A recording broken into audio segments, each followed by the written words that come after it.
This one in particular, we're going to be talking about the feminine warrior energy out of the 3 archetypes of the feminine energy.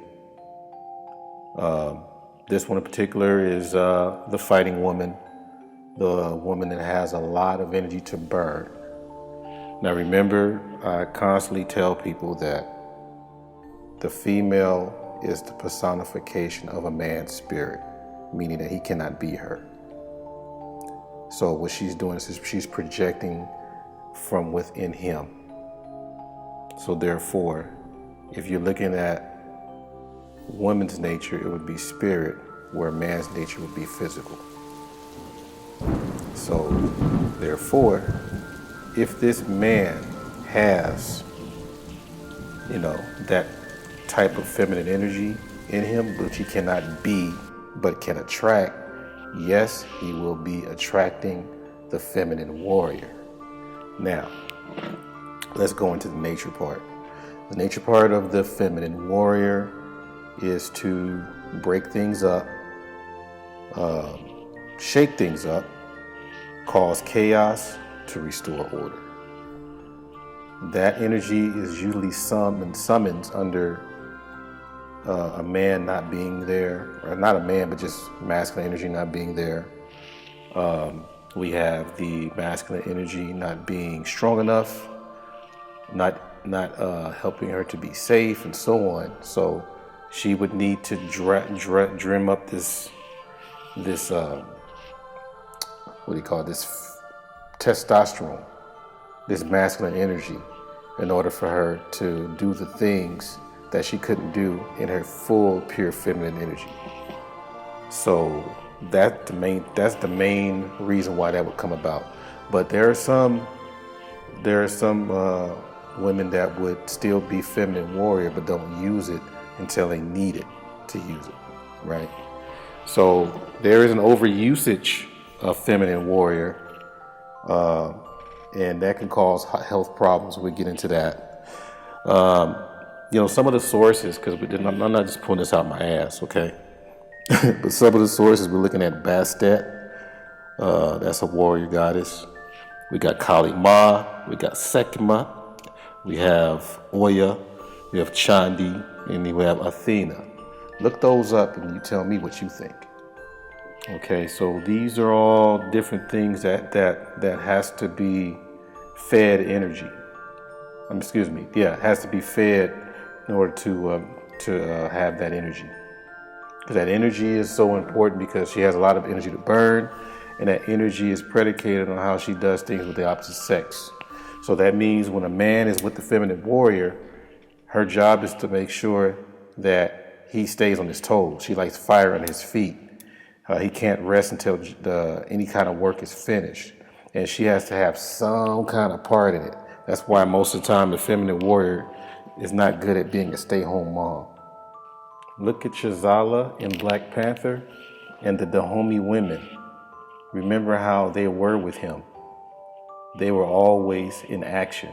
They were always having spears behind them, ready to support him. And he was at his best when they were always around fighting with him. That's feminine warrior, by the way. She has to stay active. Okay, else she'll drive you nuts, fellas.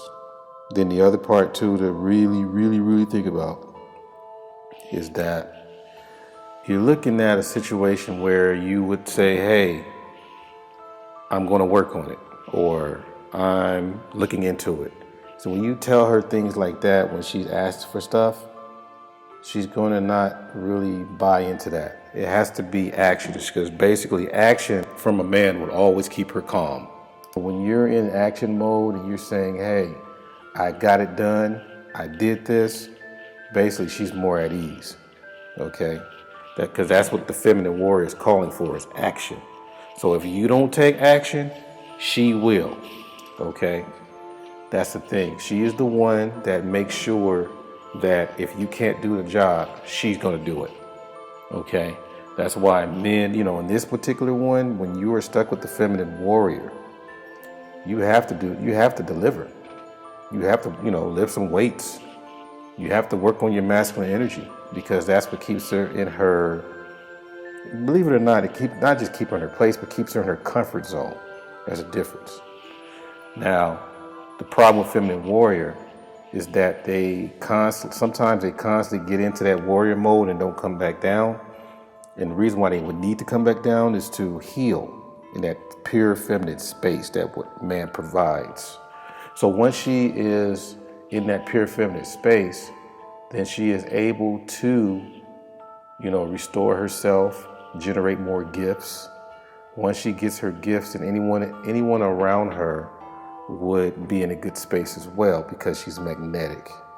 And she would look at you because you're the cause of her getting these gifts, right? You're the one that had a lot to do with it.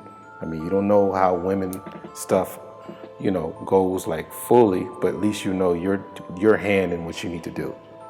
And once you're able to get that down, because it's not easy, once you're able to get it down, then you should have a harmonious time with your feminine warrior woman. But the negative side, the feminine warrior on the negative side, she wants to replace the man. She wants to kill the man because she wants to be the man.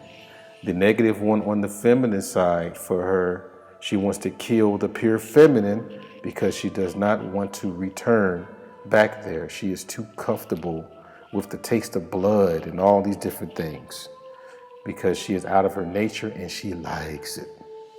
So when you see that kind, that is nothing for you to stick with unless you're just really trying to put in some serious work.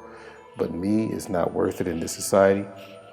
So it's always best for feminine warrior to always be willing to try to understand who you are, try to get into healing places, because usually feminine warrior gets the breast cancer, they get uterine cancer, because they're not really finding ways to restore themselves.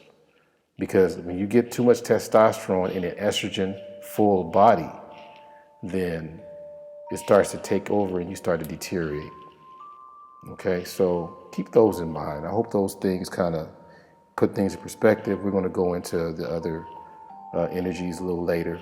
But this is Art New Style signing out. Peace.